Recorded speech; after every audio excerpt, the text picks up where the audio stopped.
सेवा करते हैं उसका मुकाबला पूरे विश्व में कोई नहीं कर सकता है। आपका साहस उस ऊंचाई से भी ऊंचा है जहां आप तैनात हैं। आपका निश्चय उस घाटी से भी सख्त है जिसको रोज आप अपने कदमों से नापते हैं। आपकी भुजाएं उन चट्टानों जैसी मजबूत है जो आपके इर्द गिर्द खड़ी है। आपकी इच्छा शक्ति आसपास के पर्वतों जितनी अटल है।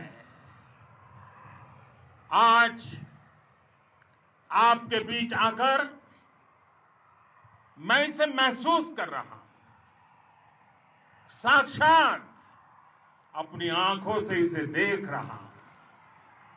साथियों, जब देश की रक्षा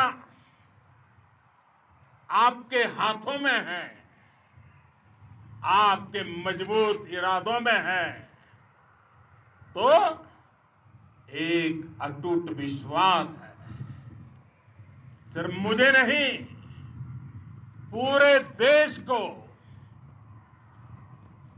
अटूट विश्वास है और देश निश्चिंत भी है।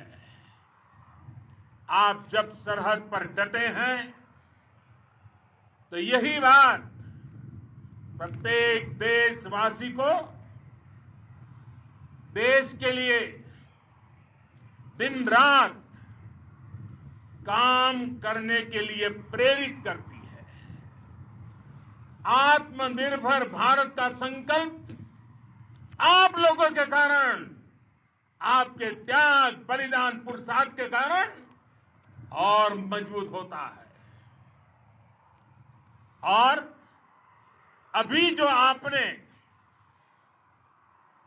और आपके साथियों ने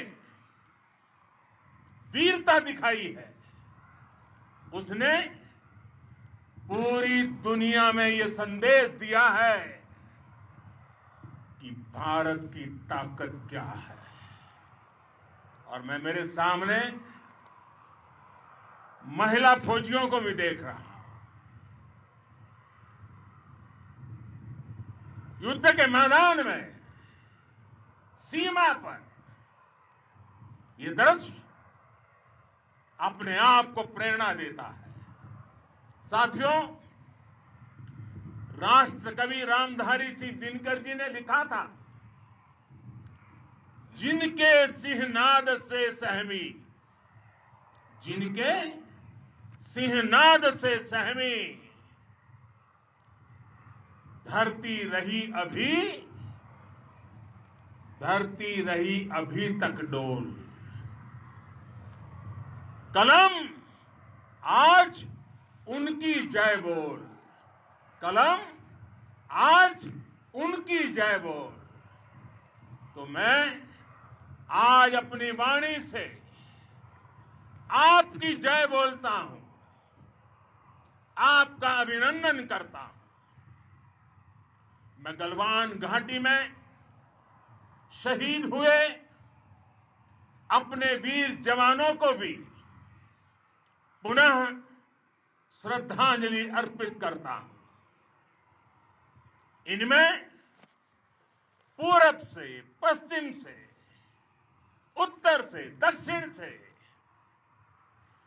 देश के हर कोने के वीर अपना शौर्य दिखाते थे। उनके पराक्रम,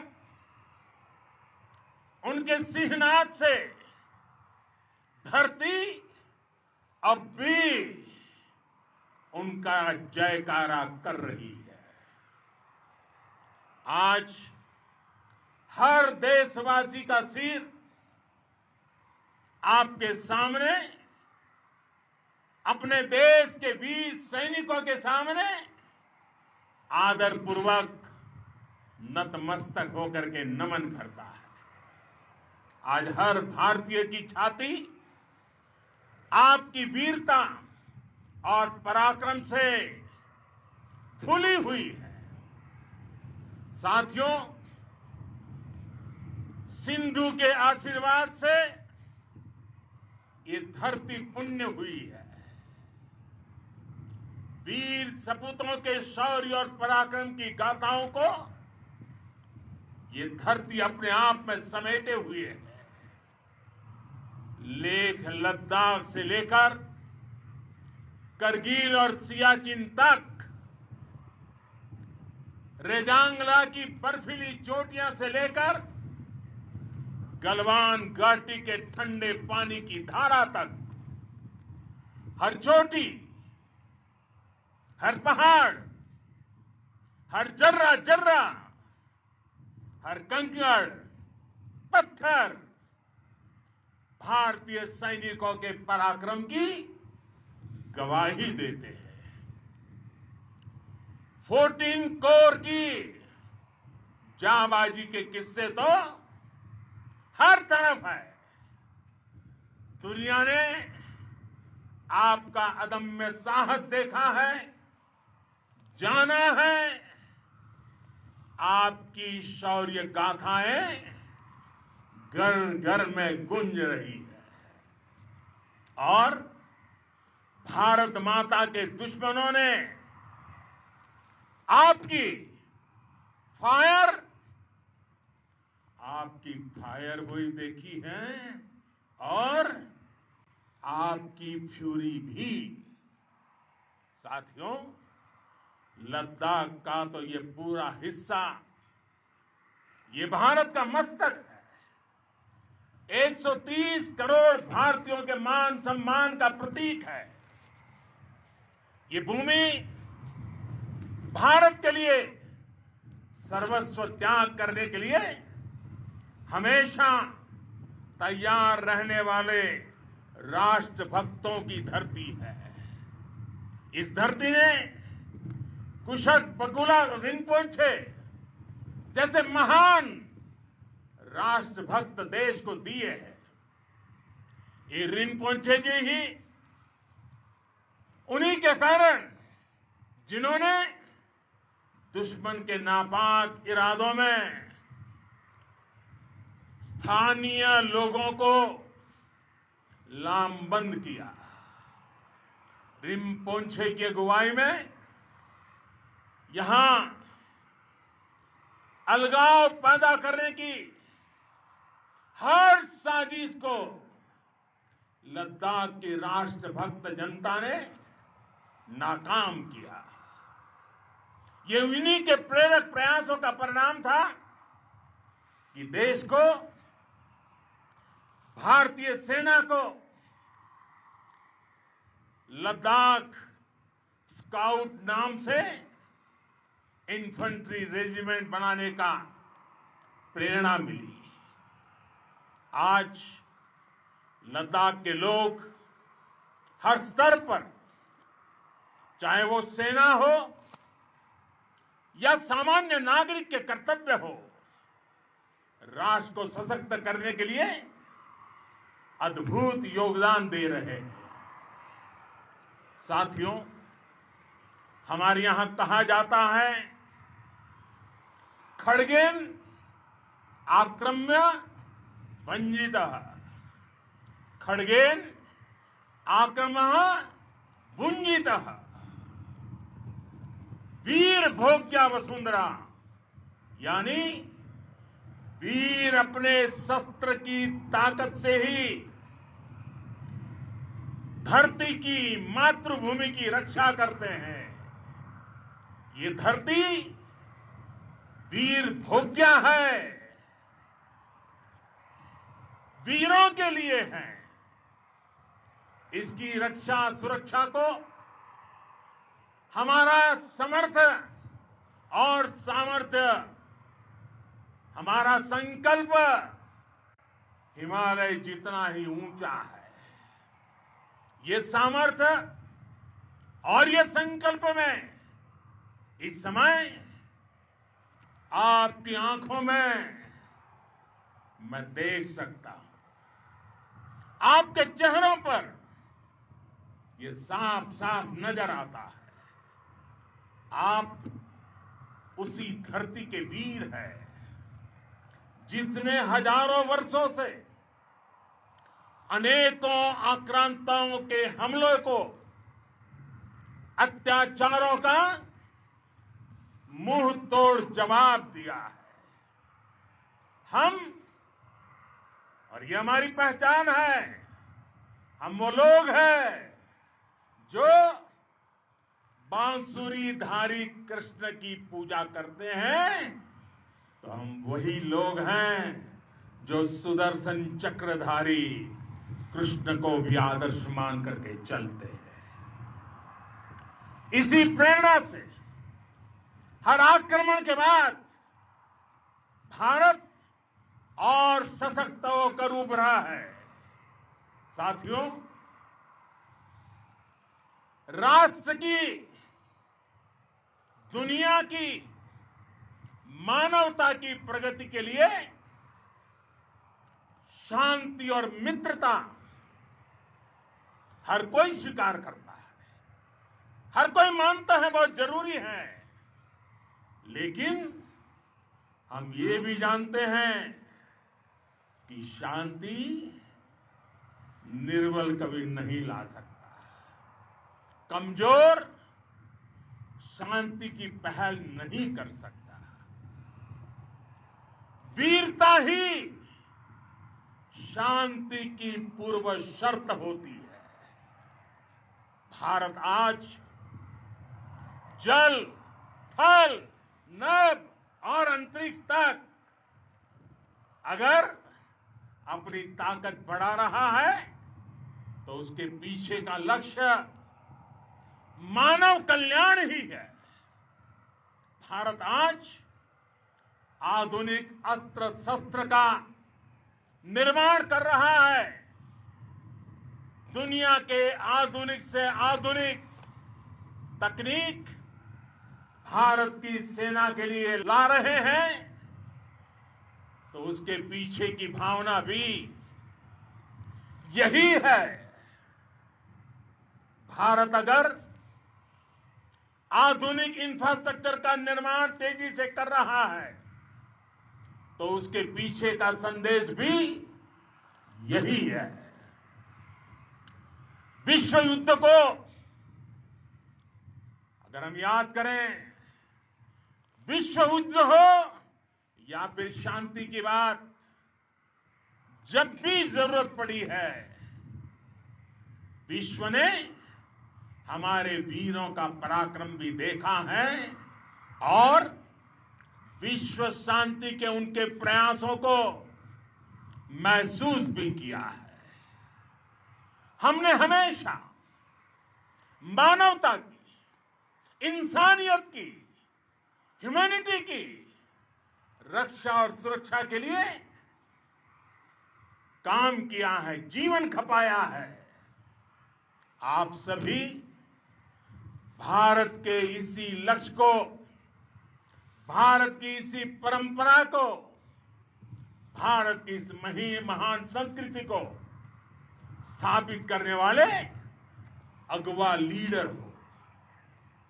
साथियों, महान संत तिरुवल्लुवर जी ने सैकड़ों वर्ष पूर्व कहा था, मारामाणम मांडह बड़ी चेलव तेतुम येना नानगे येमम पढ़ाई कहा। यानी शौर्य, सम्मान, मर्यादापूर्ण व्यवहार की परंपरा और विश्वसनीयता, ये चार गुण किसी भी देश की सेना का प्रतिबिंब होते हैं। भारत की सेनाएं हमेशा से इसी मार्ग पर चली है। साथियों, विस्तारवाद का युग समाप्त हो चुका है। ये युग विकासवाद का है। तेजी से बदलते हुए समय में विकासवाद ही प्रासंगिक है। विकासवाद के लिए ही अवसर है और विकासवाद ही भविष्य का आधार भी है। बीती शताब्दियों में विस्तारवाद ने ही मानवता का सबसे ज्यादा हित किया, मानवता को विनाश करने का प्रयास किया। विस्तारवाद की जीत जब किसी पर सवार हुई है, उसने हमेशा विश्व शांति के सामने खतरा पैदा किया है। और साथियों, ये न भूले, इतिहास गवाह है कि ऐसी ताकतें मिट गई हैं या मुड़ने के लिए मजबूर हो गई है। विश्व का हमेशा यही अनुभव रहा है और इसी अनुभव के आधार पर अब इस बार फिर से पूरे विश्व ने विस्तारवाद के खिलाफ मन बना लिया है।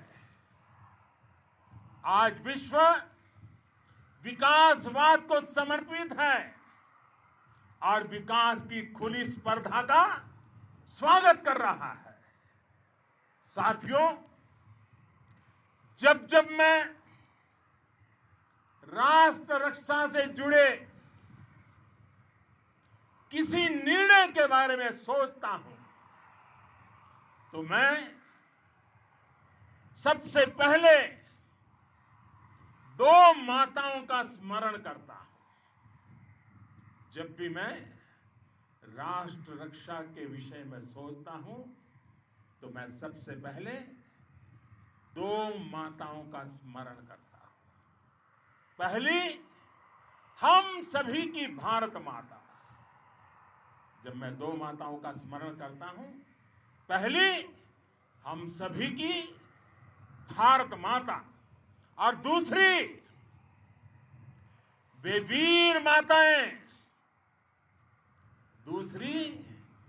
वीर माताएं, जिन्होंने आप जैसे पराक्रमी योद्धाओं को जन्म दिया है। मैं उन दो माताओं का स्मरण करता हूं।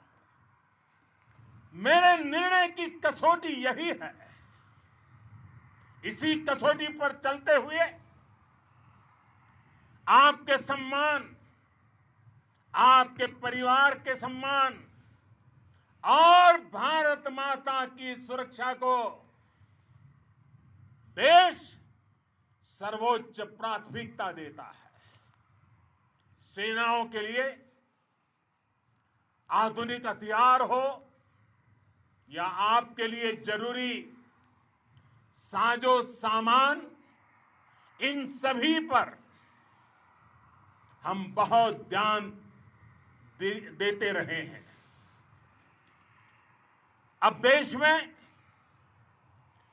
बॉर्डर इंफ्रास्ट्रक्चर पर खर्च करीब 3 गुना कर दिया गया है। इससे बॉर्डर एरिया डेवलपमेंट और सीमा पर सड़कें, पुल बनाने का काम भी बहुत तेजी से हुआ है। इसका एक बहुत बड़ा लाभ यह भी हुआ है कि अब आप तक सामान भी कम समय में पहुंचता है। साथियों, सेनाओं में बेहतर समन्वय के लिए लंबे समय से जिसकी आशा थी, वो चीफ ऑफ डिफेंस स्टाफ के पद का गठन करने की बात हो या फिर नेशनल वॉर मेमोरियल का निर्माण, वन रैंक वन पेंशन का फैसला हो या फिर आपके परिवार की देखरेख से लेकर शिक्षा तक की सही व्यवस्था के लिए लगातार काम, देश आज हर स्तर पर अपनी सेनाओं और सैनिकों को मजबूत कर रहा है। साथियों, भगवान गौतम बुद्ध ने कहा है, साहस का संबंध प्रतिबद्धता से है, कन्विक्शन से है। साहस करुणा है, साहस कंपैशन है। साहस वो है जो हमें निर्भीक और अड़िग होकर सत्य के पक्ष में खड़े होना सिखाएं। साहस वो है जो हमें सही को सही कहने और करने की ऊर्जा देता है। साथियों, देश के वीर सपूतों ने गलवान घाटी में जो अदम्य साहस दिखाया, वो पराक्रम की पराकाष्ठा है। देश को आप पर गर्व है, आप पर नाज है। आपके साथ ही हमारे आईटीबीपी के जवान हो, बीएसएफ के साथी हो, हमारे बीआरओ और दूसरे संगठनों के जवान हो, मुश्किल हालात में काम कर रहे हैं, इंजीनियर हो, श्रमिक हो, आप सभी अद्भुत काम कर रहे हैं। हर कोई कंधे से कंधा मिलाकर मां भारती की रक्षा के लिए, मां भारती की सेवा में समर्पित है। आज आप सभी की मेहनत से देश अनेक आपदाओं से एक साथ और पूरी दृढ़ता से लड़ रहा है। आप सभी से प्रेरणा लेते हुए हम मिलकर हर चुनौती पर, मुश्किल से मुश्किल चुनौती पर विजय प्राप्त करते रहे हैं, विजय प्राप्त करते रहेंगे। जिस भारत के सामने और हम सब ने जिस भारत के सपने को लेकर और विशेष रूप से आप सब सरहद पर देश की रक्षा कर रहे हैं, हम उस सपने का भारत बनाने के लिए, आपके सपनों का भारत बनाने के लिए 130 करोड़ देशवासी भी पीछे नहीं रहेंगे, ये मैं आज आपको विश्वास दिलाने आया हूं। हम एक सशक्त और आत्मनिर्भर भारत बनाएंगे, बना करके ही रहेंगे। और आपसे प्रेरणा जब मिलती है तो आत्मनिर्भर भारत का संकल्प भी और ताकतवर हो जाता है। मैं फिर एक बार आप सभी का हृदय से बहुत बहुत अभिनंदन करता हूं, बहुत बहुत धन्यवाद करता हूं। मेरे साथ पूरी ताकत से बोलिए, भारत माता की, भारत माता की, भारत माता की, वंदे वंदे वंदे। तो प्रधानमंत्री मोदी खुद ले पहुंचे सैनिकों के बीच में, उन्होंने उनके हौसला अफजाई का काम किया और एक तरीके से चीन को ललकारा। यहां पर कहा कि पूरा देश जो है सेना पर अटूट विश्वास रखता है। एक छोटा सा ब्रेक, जल्द लौट रहे हैं, आप बने रहिए हमारे साथ। मैडम